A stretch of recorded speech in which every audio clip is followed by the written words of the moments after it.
కీర్తనల గ్రంథ వాక్యము. కీర్తనలు 44వ అధ్యాయం 15 నుంచి 26 వచనములు. నన్ను నిందించి దూషించి వారి మాటలు వినగా, శత్రువులను బట్టి పగ తీర్చుకుని వారిని బట్టి నేను దినమెల్లా నా అవమానమును తలపోయిచున్నాను. సిగ్గు నా ముఖమును కమ్మి ఉన్నది. ఇదంతయు మా మీదికి వచ్చినను మేము నిన్ను మరువలేదు. నీ నిబంధన మీరి ద్రోహులము కాలేదు. మా హృదయము వెనకకు మరలిపోలేదు. మా అడుగులు నీ మార్గమును విడిచి తొలగిపోలేదు. అయితే నక్కలున్న చోట నీవు మమ్మను బహుగా నలిపియున్నావు. గాఢాంధకారము చేత మమ్మను కప్పియున్నావు.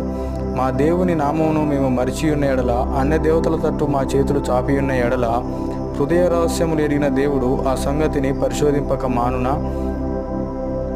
నిన్ను బట్టి దినమెల్లా మేము వధింపబడుచున్నాము. వధకు సిద్ధమైన గొర్రెలమని మేము ఎంచబడుచున్నాము.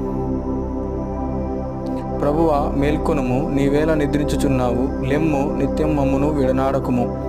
నీ ముఖమును నీవేళ మరుగుపరిచి ఉన్నావు. మా బాధను, మాకు కలుగు హింసను నీవేళ మరిచి ఉన్నావు. మా ప్రాణము నేలకు కృంగి ఉన్నది. మా శరీరము నేలను పట్టి ఉన్నది. మా సహాయమునకు లెమ్ము, నీ కృపను బట్టి మమ్మను విమోచింపుము. నేటి కీర్తనల గ్రంథ వాక్యము. దేవుడు దీవించునుగాక. ఆమెన్.